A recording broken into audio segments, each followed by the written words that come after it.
First time we're hearing from neighbors at one Greenville apartment complex where a woman was shot in the head and killed.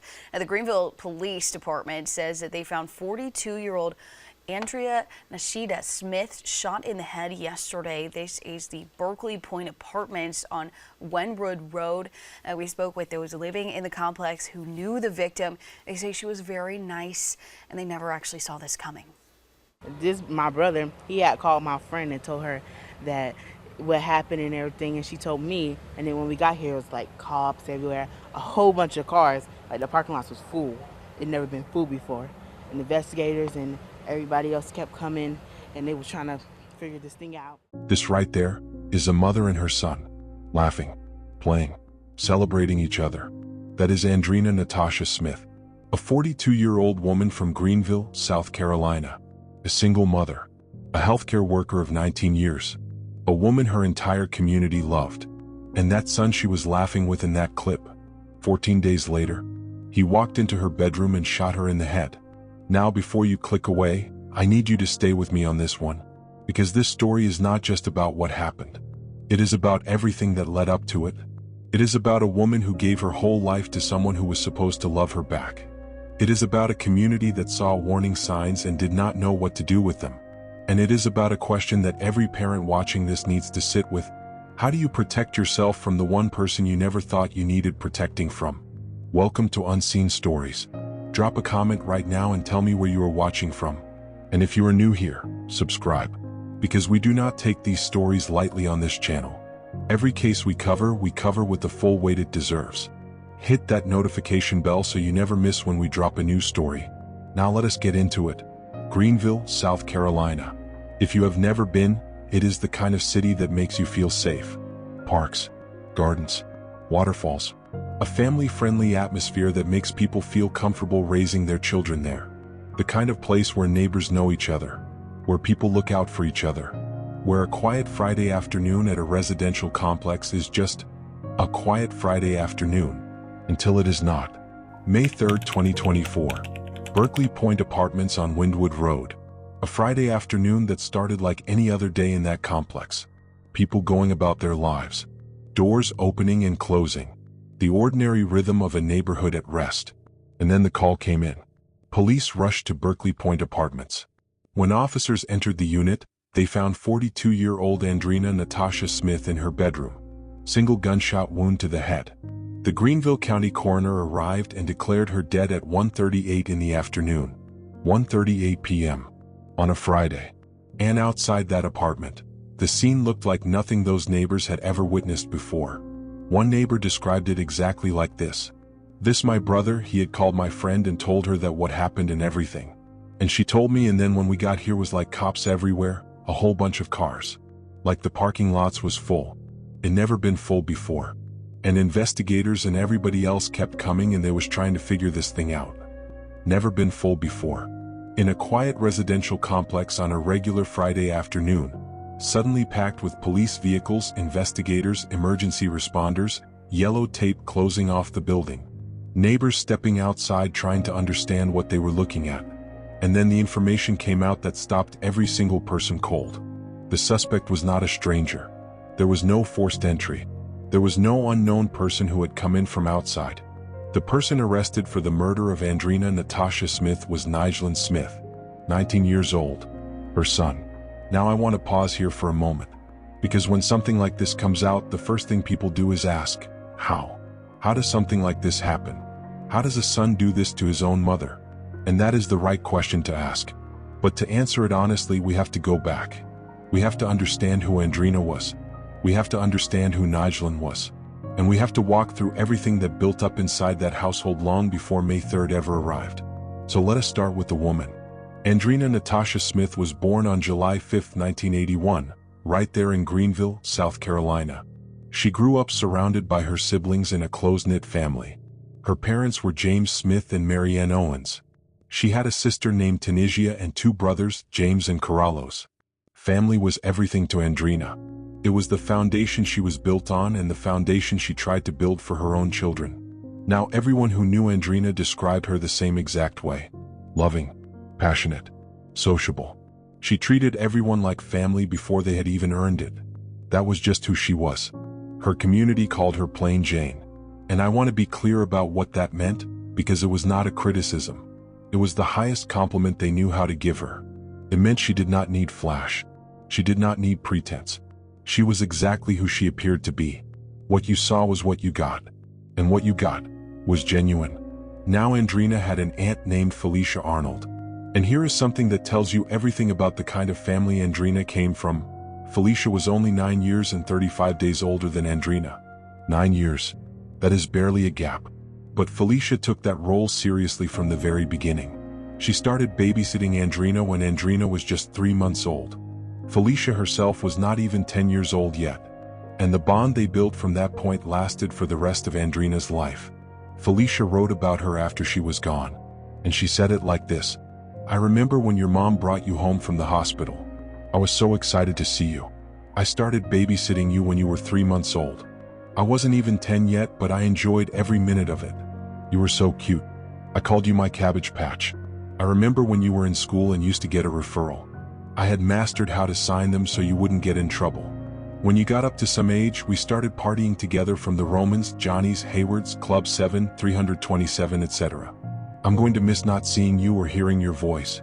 I love you to death, Trina." And then she ended that tribute with 7 words that said more than a paragraph ever could.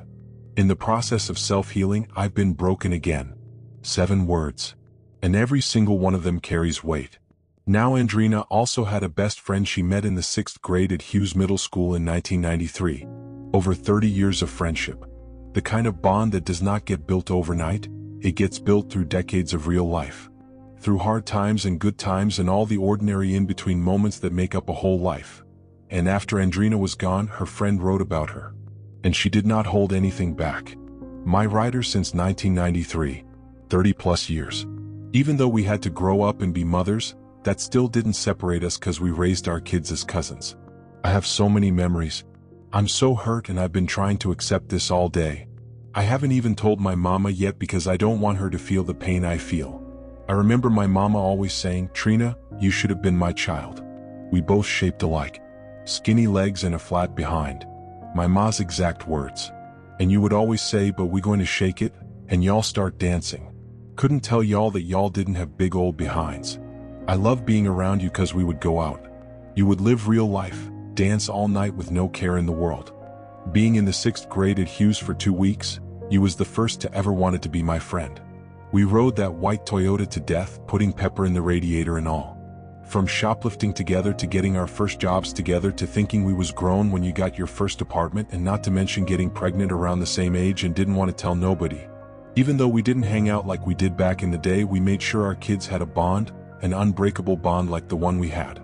But we always stayed in touch and embraced each other with love when we were face to face. And then she asked the question that grief always eventually asks. How can I sleep with a broken heart and no understanding? What can I do? I am angry and I am hurt. That is what real loss sounds like. That is what it costs when you lose someone who has been in your corner for over 30 years. Now professionally, Andrina was not sitting still either. She did hairstyling.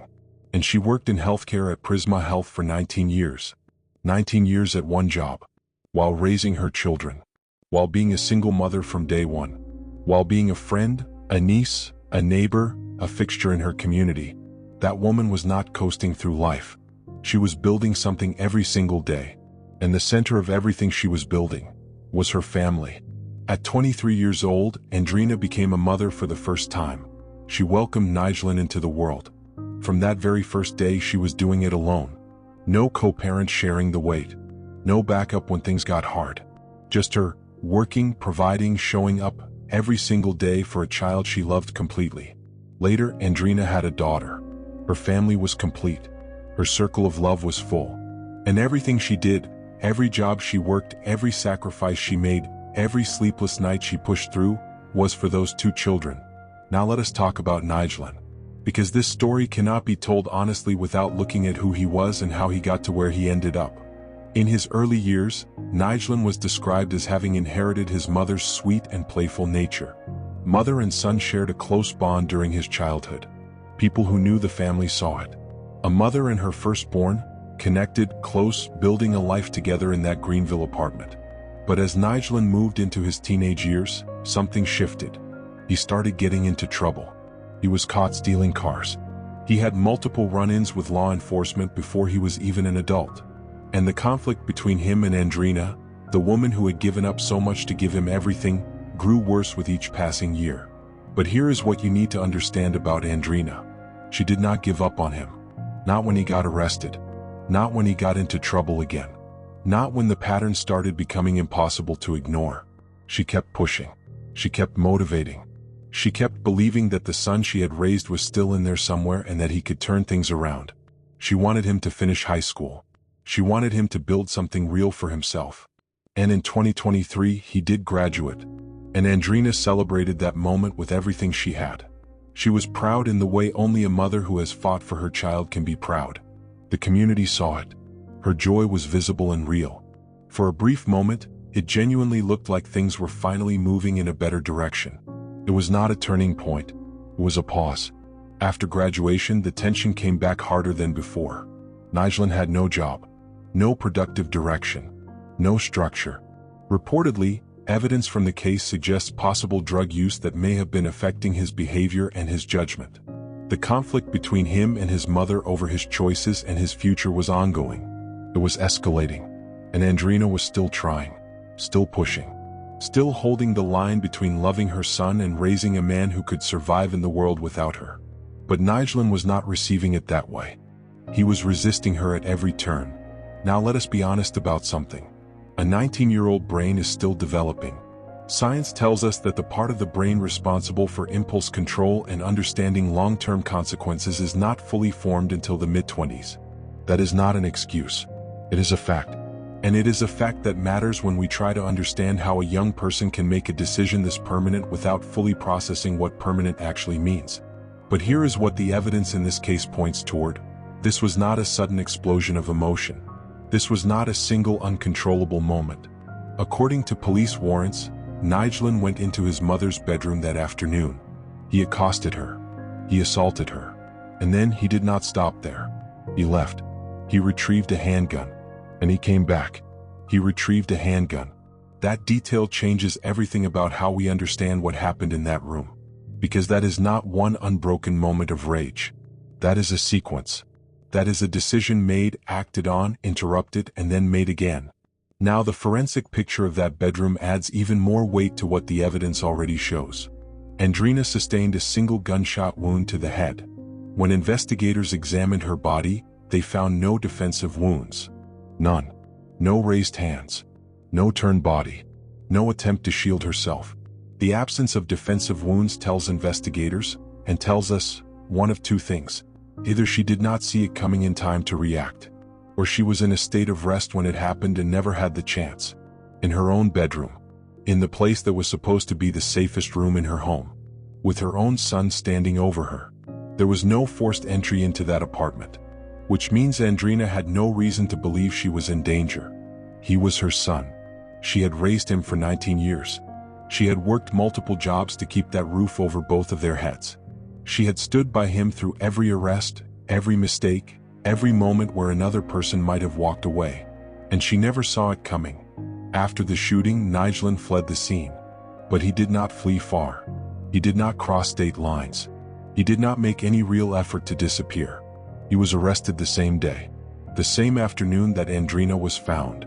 And that same day arrest tells you something important about the evidence that was waiting at that scene. Law enforcement did not need time to figure out what happened. The physical evidence inside that apartment, combined with witness statements from the complex, gave them everything they needed almost immediately. Nigelan Smith was taken to the Greenville County Detention Center. He was held without bond. Charged with murder and possession of a weapon during a violent crime. No bond. A judge looked at this case and made a determination. This young man was not returning to that community while these charges were being processed. Now I want to talk about what South Carolina law actually means for Nigelan going forward. Because this community deserves to understand what justice looks like on paper in a case like this. Under South Carolina Code, a conviction for murder carries a mandatory minimum of 30 years to life in prison. There is no parole under this statute. There is no good time credit that reduces the sentence. Truth in sentencing laws in South Carolina mean that what a judge hands down is what you actually serve. The possession of a weapon during a violent crime charge adds a mandatory 5 years on top of that. And by law, those 5 years must be served consecutively, meaning they do not run at the same time as the murder sentence. They begin after the murder sentence ends.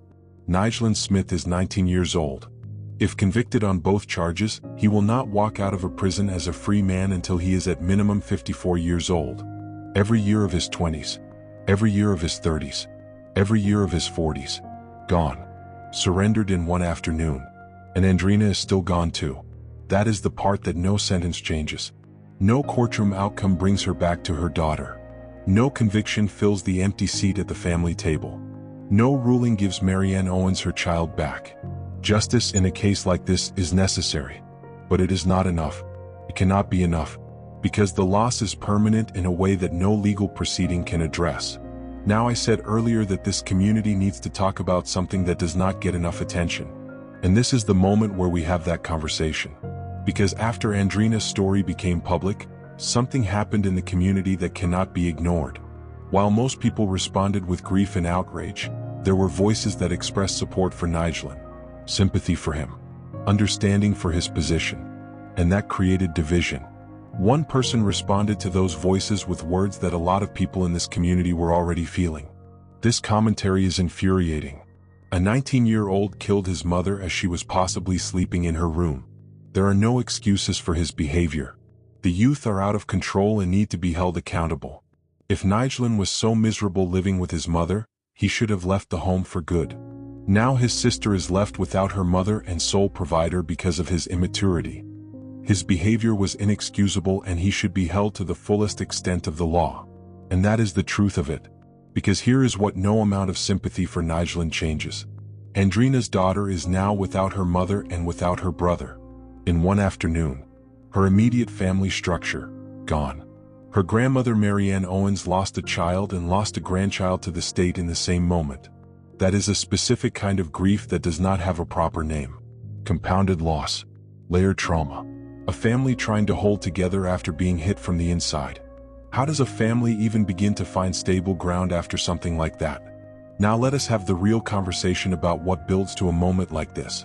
Not to excuse what Nigelan did. Nothing excuses what Nigelan did. But to understand it, because understanding it is the only way we protect the next woman who is pouring everything she has into a household that is quietly turning against her. When people said Andrina gave him everything, they were not speaking loosely. They meant it literally. Housing, food, clothing, emotional support. She carried the full financial and emotional weight of that household on her own. And she did it without complaint. Because that is who she was. That is what plain Jane did.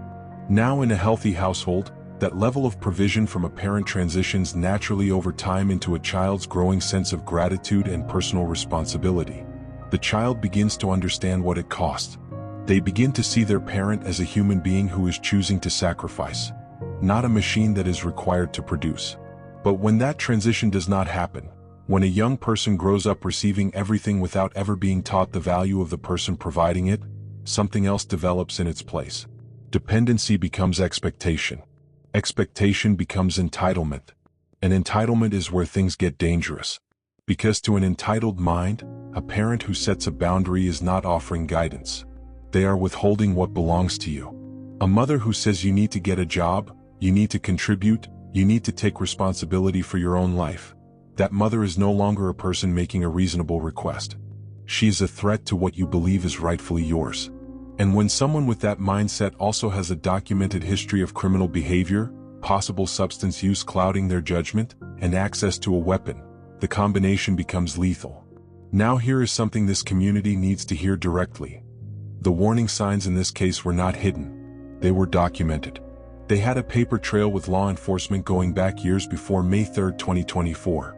Multiple arrests, escalating defiance, reported substance use, no employment, no structure, no accountability enforced consistently enough to interrupt the pattern. And still, nobody connected those individual dots into a picture of danger before it was too late. What? Part of it is maternal love. It is one of the most powerful forces in human nature. And that same power can make it nearly impossible for a mother to look at her own child and see a threat. Andrina kept believing. Right up until the end, she kept believing that the son she had raised was capable of becoming the man she knew he could be. Part of it is how communities normalize behavior in young people. He's just going through a phase. Every young man goes through this. He will figure it out. He just needs time. And sometimes, yes, sometimes that is true. But sometimes it is not a phase. Sometimes it is a pattern. And patterns have destinations. And part of it is a systemic failure. Schools, social services, and law enforcement all had contact with this family in some form before May 3rd arrived. And somewhere in all of those systems, the intervention that might have changed the outcome did not happen. So what does this community actually do with this story? What do we take from Andrina's life and from the way it ended? The first thing is this. We stop treating escalating behavior in young people as something that will resolve itself without intervention. Stealing cars at 16 is not a phase. Multiple arrests before the age of 20 is not a phase. Refusing to work, refusing to contribute, refusing to respect the person keeping a roof over your head, that is a pattern. And a pattern left alone does not disappear. It compounds. The second thing is this. Single mothers in this community need real support. Not advice from a distance. Not judgment about the choices they made. Actual, practical support. Someone who can step into a situation like the one Andrina was navigating and reach a young man in a way his mother cannot. Because sometimes the relationship itself is too charged for the message to land from inside it. Andrina should not have been carrying this alone. And the next Andrina should not have to either. The third thing is this. Early intervention works. Family counseling. Professional mental health assessment. Substance abuse treatment. Mentorship. Job training. These are not luxury resources reserved for families that have already figured everything out. They are tools that exist specifically for families that are in the middle of something hard. And too many families in this community wait until the situation has already crossed a line before they reach for them. The fourth thing, and this one matters, we cannot make excuses for violence inside families. When voices in a community express sympathy for someone who has committed an act like this, it sends a message to every young person watching. To every young person processing their own frustrations and resentments inside their own households. The message is that accountability is negotiable. It is not negotiable. It was not negotiable for Andrina's daughter. It was not negotiable for Marianne Owens. Accountability is the only foundation on which any of this makes sense. Now, if you are a parent watching this right now, especially a single parent, and you are living in a situation that feels like it is building towards something you cannot control, please hear this. Reaching out for help is not a betrayal of your child. It is not an admission of failure. It is the most loving and courageous thing you can do. For them. For yourself. For the other people in your household who are counting on you to still be there. There are resources. There are people who can step in. You do not have to carry this alone. And waiting, and hoping, and believing that love alone will be enough to turn things around. Sometimes that is the most dangerous choice of all. Andrina believed. She believed with everything she had. And her belief was not weakness, was love. Pure, exhausting, relentless, unconditional love. The kind of love that a child should count themselves lucky to receive from their mother. But love without intervention is not always enough.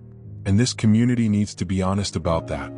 On May 19, 2024, 16 days after her death, family and friends gathered at Watkins Garrett and Woods Mortuary to say goodbye to Andrina Natasha Smith. The room was full. People who had known her since childhood. People who had worked alongside her. People whose lives she had touched simply by being exactly who she was. They came together not just to mourn a victim, but to honor a woman. A woman who had been a constant, kind, authentic presence in Greenville for 42 years. She was laid to rest at Rest Haven Memorial Gardens. And the community that had always known her name now had to learn how to carry the weight of her absence.